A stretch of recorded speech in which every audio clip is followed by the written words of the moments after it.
Sistem kromatografi yang berfungsi untuk mempengaruhi komponen-komponen cuplikan tetap diam pada posisinya. Fase ini berupa padat atau cair. Next. Yang selanjutnya adalah komponen campuran pada fase bergerak pada fase diam dengan kecepatan berbeda, sehingga menyebabkan campuran tersebut terpisah antara satu dengan yang lainnya. Sifat alami dari fase gerak dan fase diam yang akan menentukan komponen yang terpisah tersebut bergerak lebih cepat atau lebih lambat. Perbedaan waktu gerak ini disebut waktu retensi. Gila.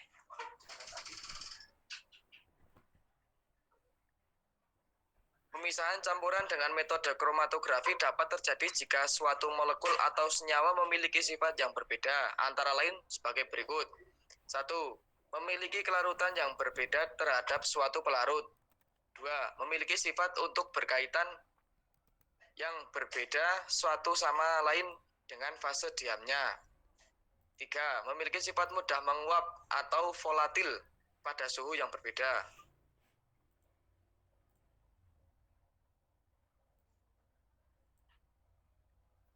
Senyawa-senyawa yang akan dipisahkan terlebih dahulu ditempatkan pada sistem tertentu, di mana pada sistem tersebut terdapat bagian yang diam. Fase diam berupa padatan atau cairan, dan kemudian dialirkan melalui bagian fase gerak. Selama proses pengaliran tersebut, akan ada interaksi antara senyawa dengan fase diamnya, sehingga terjadi proses pelarutan, absorpsi, dan penguapan dari komponen senyawa yang akan dipisahkan. Sifat dari komponen penyusun senyawa tersebut akan menentukan apakah komponen-komponennya mampu bergerak bebas atau berinteraksi lemah atau berinteraksi kuat di dalam fase diamnya. Apabila semua komponen tidak dapat bergerak dalam fase diam, proses pemisahan tidak mungkin dapat dilakukan.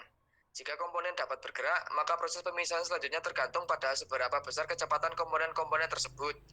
Selain itu, juga dipengaruhi oleh perbedaan kecepatan dengan kecepatan fase gerak yang digunakan dalam fase sistem tersebut.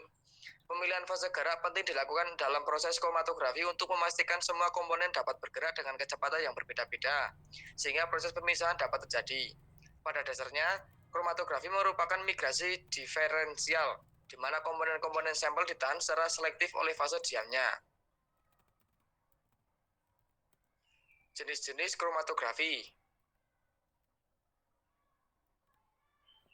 Yang pertama adalah kromatografi kertas. Kromatografi kertas adalah kromatografi yang paling umum. Kromatografi ini merupakan menggunakan kertas sebagai fase diam. Gaya kapiler pada kertas yang basah berfungsi menarik cairan melewati kertas dan memisahkan campuran.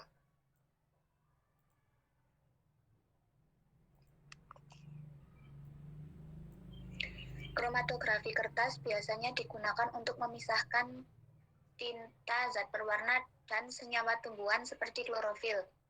Prinsip kromatografi kertas ialah adsorpsi dan kepolaran, di mana adsorpsi didasarkan pada panjang komponen dalam campuran yang diadsorpsi, pada permukaan fase diam dan kepolaran komponen. Berpengaruh karena komponen akan larut dan terbawa oleh pelarut jika memiliki kepolaran yang sama, serta kecepatan migrasi pada fase diam dan fase gerak. Metode kromatografi kertas ini digunakan karena pelarutan yang dipakai tidak perlu alat-alat yang teliti dan mahal, di mana hasil-hasil yang lain dapat diperoleh dengan peralatan dan materi-materi yang sederhana. Jadi, dengan metode kromatografi kertas, kita sudah dapat melakukan percobaan dengan hasil yang baik.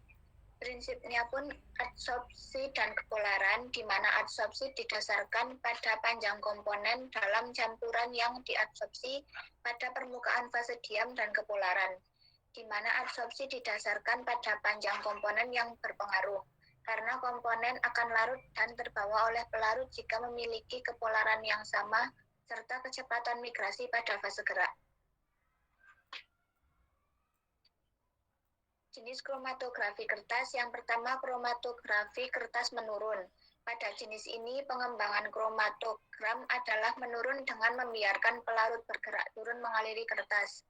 Yang kedua, kromatografi kertas menanjak. Di sini, pelarut bergerak mendaki kertas kromatografi. baik kromatografi kertas menurun maupun menanjak digunakan untuk pemisahan bahan kimia organik dan anorganik. Yang ketiga, kromatografi kertas naik turun, merupakan gabungan kedua teknik di atas. Bagian atas kromatografi menanjak dapat dilipat pada sebuah roll di bagian atas bejana, dan aliran eluen akan menurun setelah melewati lipatan. Yang keempat, kromatografi kertas dua dimensi. Dalam teknik ini digunakan kertas berbentuk bujur sangkar. Sampel ditodolkan di salah satu sudut dan dikembangkan dengan sudut yang tepat sesuai arah aliran yang diinginkan. Yang kelima, kromatografi kertas radial. Disebut juga sebagai kromatografi sirkuler. Di sini digunakan kertas saring berbentuk lingkaran dan sampel ditotolkan di pusat kertas.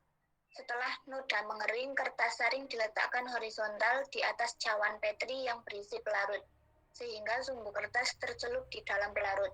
Pelarut mengalir naik melalui sumbu dan komponen terpisah dalam bentuk zona-zona melingkar.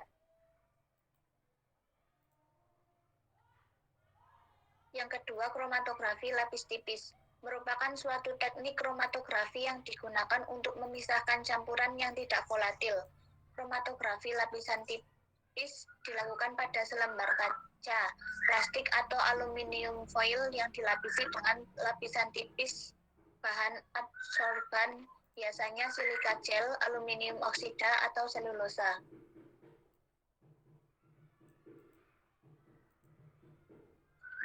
Kromatografi lapis tipis atau KLT menggunakan material adsorben rata berupa gelas atau pelat plastik. Biasanya pelat datar yang digunakan adalah silika sebagai fase diam, sedangkan fase gerak adalah cairan organik. Metode ini sederhana dan cepat untuk mengecek kemurnian dari komponen organik. Kromatografi jenis ini digunakan untuk mendeteksi pestisida atau residunya. Untuk mendeteksi pemisahan campuran dapat dilakukan penyemprotan reagen untuk melihat pemisahannya. Reagen dapat menyebabkan pemisahannya campuran berwarna sehingga jelas atau reagen fluorensi berpendar yang dilihat di bawah sinar ultraviolet. Sekian presentasi dari kami, silahkan apabila ada pertanyaan.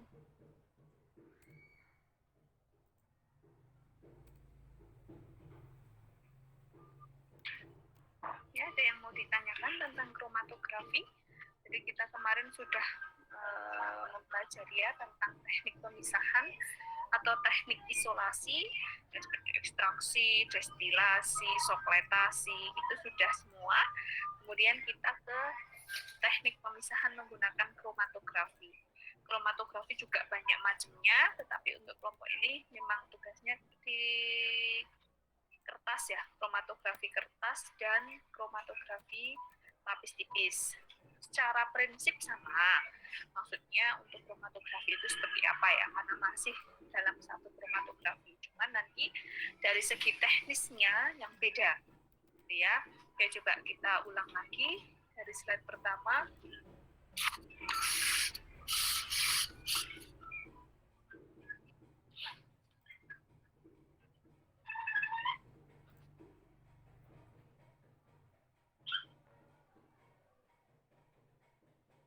Ya, diulang lagi.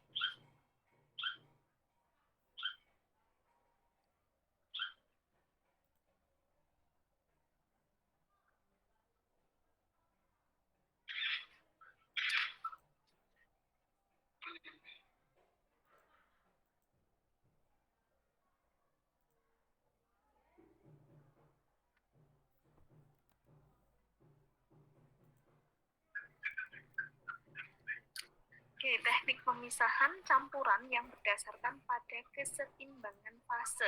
Ya, ada fase diam atau stationary. Kalau besok kalian fase stationary atau diam, ataupun fase gerak atau mobile phase. Atau kalau yang fase diam, stationary phase. Oke, next. Ada dua fase ya yang kalian tahu harus di kromatografi itu ada gerak dan diam. Gerak itu sistem kromatografi yang berfungsi untuk mendorong agar komponen-komponen cuplikan tidak dapat bergerak. Fase ini merupakan lapisan cairan pelarut yang teradsorpsi pada permukaan kertas. Fase ini berupa cair atau gas. Jadi fase gerak itu sudah pasti wujudnya, ya, wujudnya kalau nggak cair ya gas. Gitu. Nah, nanti cara kerjanya nanti kalau kita lihat jurnal atau apa pasti ada ya contoh-contohnya untuk kromatografi. Kemudian selain kromatografi juga ada spektrofotometri. Itu sudah sangat banyak kalau kalian searching. Sedangkan untuk fase diam, dia yang mempengaruhi cuplikan tetap diam pada posisinya. Itu kalau yang gerak itu biar tidak dapat bergerak, gitu ya. Kalau fase diam, dia harus tetap diam pada posisinya. Kalau yang fase gerak itu tadi mungkin masih ada terjadi perpindahan posisi, walaupun tidak banyak ya, Tapi kalau diam ini, ya dia akan diam di situ gitu, tidak akan berpindah sedikit pun, tidak akan bergeser sedikit pun. Komponennya, cuplikan. Nah ini berupa kalau diam itu kalau nggak padat ya cair. Kalau yang tadi gerak itu kalau nggak cair gas. Oke, yang harus bawain itu. Next. Komponen campuran pada fase gerak bergerak pada fase diam dengan kecepatan berbeda, sehingga menyebabkan campuran tersebut terpisah antara satu dengan yang lainnya. Sifat alami dari fase gerak dan fase diam yang akan menentukan komponen yang terpisah tersebut bergerak lebih cepat atau lebih lambat. Perbedaan waktu gerak ini disebut waktu retensi. Jadi yang akan dipisahkan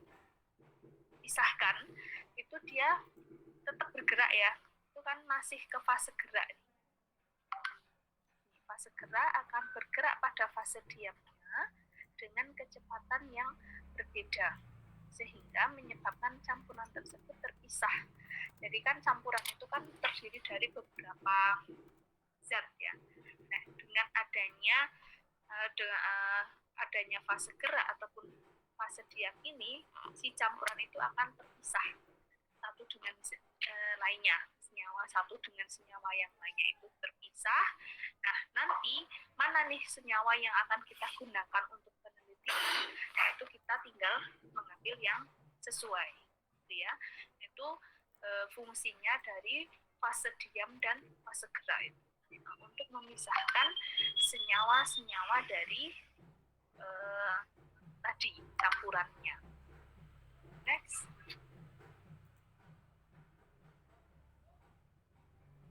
Pemisahan campuran dengan metode kromatografi dapat terjadi jika suatu molekul atau senyawa memiliki sifat berbeda antara lain. Nah, ini syarat untuk senyawa bisa dilakukan pemisahan menggunakan kromatografi. Ya, ini syarat-syaratnya. Yang pertama, dia zat terlarutnya itu dia harus punya kelarutan yang beda dengan pelarutnya. Tidak boleh sama. Kemudian sifat untuk berikatan yang berbeda satu sama lain dengan fase diamnya. Ya, dengan fase diam juga harus berbeda. Tadi fase diam kan kalau nggak cair padat ya. Nah, itu nanti sifat-sifatnya itu harus beda. Kemudian memiliki sifat volatil atau mudah menguap pada suhu yang berbeda. Jelas kalau di sini minyak atsiri masuk ya. Minyak atsiri itu masuk ke senyawa-senyawa yang bisa menggunakan metode kromatografi. Next. Senyawa yang akan dipisahkan terlebih dahulu ditempatkan pada sistem tertentu, di mana pada sistem tersebut terdapat bagian fase diam dan dialiri oleh fase gerak. Tentu ya pasti, hal yang pasti pada kromatografi harus terdiri dari fase diam dan fase gerak. Ya, yang dialirkan itu ya fase gerak, nggak mungkin fase diam ya. Yang dialirkan itu fase gerak. Selama proses pengaliran fase gerak akan ada interaksi antara senyawa dengan fase diamnya, sehingga terjadi proses pelarutan, absorpsi, dan menguap dari komponen senyawa yang akan dipisahkan. Sifat dari komponen penyusun senyawa tersebut akan menentukan apakah komponennya itu mampu bergerak bebas. Bergerak bebas itu berarti daya interaksinya lemah ya. Ketika dia punya daya interaksi yang kuat dengan si fase diam, dia akan malah tetap di situ gitu. Dia nggak bergerak. Nah, itu yang diinginkan ya. Yang diinginkan itu dia lebih bisa bergerak bebas. Next. Otomatis ya daya interaksinya lemah ya. Apabila semua komponen tidak dapat bergerak dalam fase diam, proses pemisahan tidak mungkin dapat dilakukan.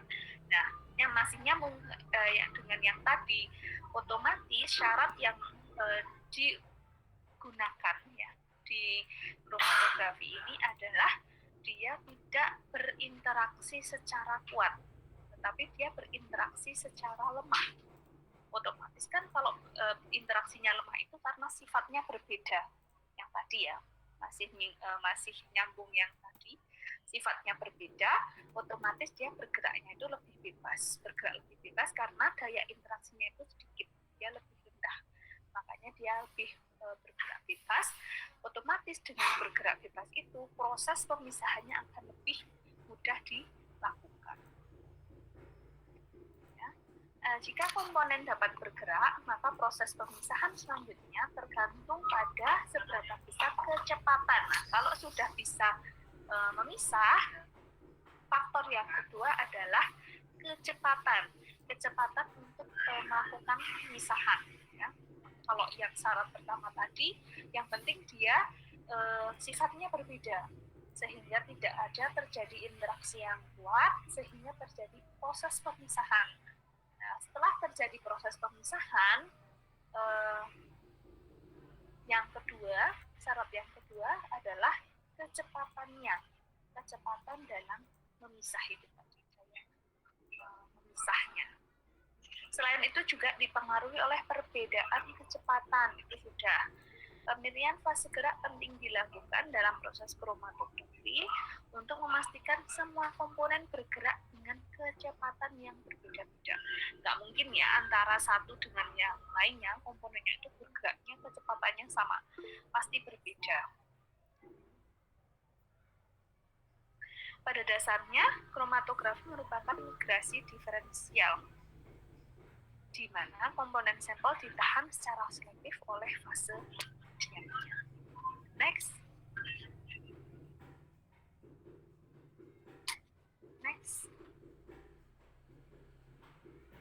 Nah, kalau jenis tadi ya, dua ya, kromatografi kertas dan LT. Untuk prinsipnya nanti cara penggunaannya lebih ke praktikum kalau ini. Jadi nggak perlu saya jelaskan banyak lebar. Prinsip dari kromatografi kertas dan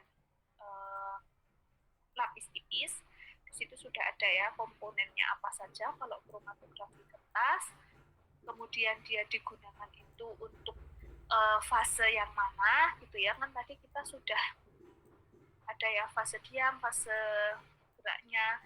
Nah, fase diamnya itu menggunakan apa di kertas, KLT tadi menggunakan apa ya. Kalau di kertas ini dia pakai kertas sebagai fase diam. Fase diam tadi kalau nggak cair padat ya. Kalau yang di kertas ini fase diamnya adalah kertas. Sedangkan yang lapis tipis tadi fase diamnya adalah kaca tipis, kotak kayak gitu. Next. Nah, itu prinsipnya, coba dibaca kembali ya, itu bisa ini sendiri, dipahami sendiri, ada absorpsi sama kepolaran. Absorpsi itu kan penyerapan. Kemudian adanya kepolaran, oh dia harus polar atau enggak? Ya pasti sesuai dengan pelarutnya. Kalau pelarutnya polar, ya kita pilih yang zat pelarutnya atau senyawanya itu yang polar. Gitu. Kalau kromatografi itu kan dari asal katanya itu krom ya, itu kan warna. Jadi biasa untuk memisahkan zat-zat warna, kemudian senyawa tumbuhan. Kalau di tumbuhan kan contohnya seperti klorofil ya, zat hijau daun, itu kan berwarna. Jadi krom itu warna. Kalau untuk yang apalagi dia berwarna, senyawa-senyawa yang berwarna, lebih baiknya kita menggunakan kromatografi. Nah, pilih yang kertas kah atau yang lapis tipis kah, itu sudah nanti akan ada bahasan tentang itu ya. Karena kromatografi selain ini masih ada kromatografi kolom, ya, terus kromatografi cair, kinerja tinggi, ya, KCKT, kemudian kromatografi kolom, masih banyak. Ini mungkin untuk bahasan minggu depan, kolom sama KCKT. Next.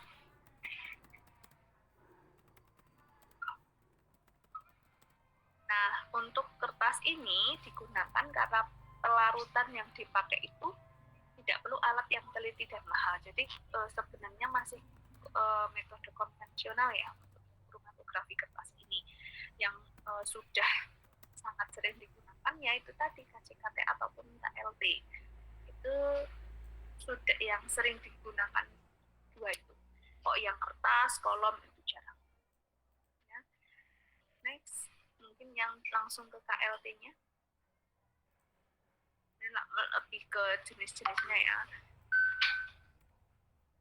Merupakan untuk yang KLT suatu teknik kromatografi yang digunakan untuk memisahkan campuran yang tidak volatil, yang tidak mudah menguap. Kalau yang mudah menguap tadi misalkan yang kertas, kalau yang ini KLT ternyata dia untuk memisahkan campuran yang tidak volatil. Kromatografi lapis tipis ini dilakukan pada selembar kaca, plastik atau aluminium foil. Nah, ini sebagai fase diamnya. Ya, fase diam KLT itu yang sudah ada di slide. Kalau untuk fase gerakan, kalau nggak cair, gas ya. Next.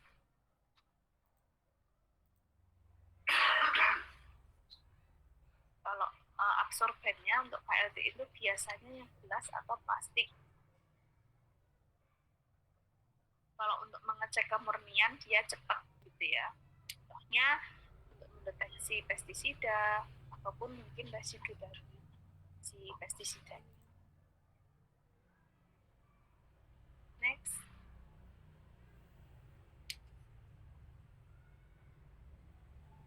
Kalau untuk mendeteksi pemisahan campuran kan ada juga tuh penyemprotan reagen. Nah, reagennya itu harus disesuaikan ya, harus kita sesuaikan reagennya. Mungkin biasa reagen fluoresensi ya, yang bisa dilihat oleh sinar UV ataupun reagen yang berwarna. Ya, itu contohnya reagen fluoresensi kalau reagen yang berwarna. Itu sudah ada juga. Next. Nah, sudah. Oke sih, untuk kelompok ini sudah komplit ya materinya yang disampaikan. Mungkin ada pertanyaan untuk kromatografi ini.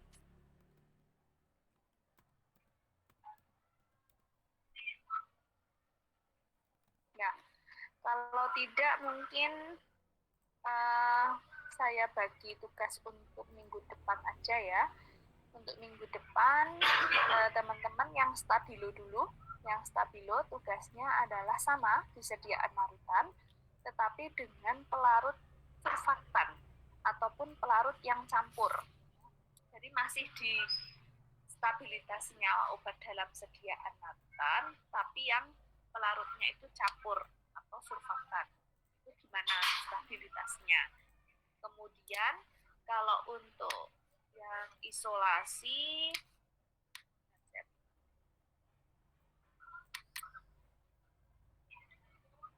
ini kalau stabilitas itu sudah masuk di farmasi fisik ya. Kalau dulu pas saya kuliah hanya satu materi, jadi ini lebih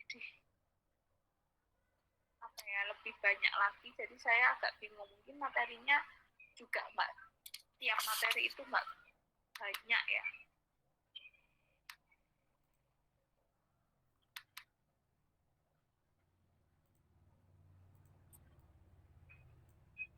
Untuk yang isolasi yang dibahas besok kromatografi kolom, kemudian kromatografi gas, sama spektrofotometer TLC scanner. Tapi kalau lebih ke spektrofotometernya aja sih, thin layer. Ya, ada 3, jadi kromatografi kolom, kromatografi gas, dan spektrofotometri. Ya, itu aja mungkin. Ada yang mau ditanya? Bu, itu untuk tugasnya per kelompok atau Iya, individu, Bu? per kelompok.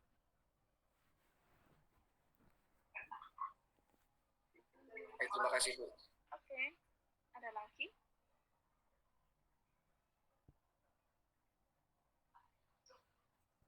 Gak ada ya? Tuhan ya, Fianti wis ngantuk kayaknya. Ya, mungkin sekian perkuliahan hari ini. Terima kasih. Semoga bermanfaat. Saya akhiri. Assalamualaikum warahmatullahi wabarakatuh. Waalaikumsalam. Waalaikumsalam warahmatullahi wabarakatuh. Terima kasih, Bu. Sama-sama.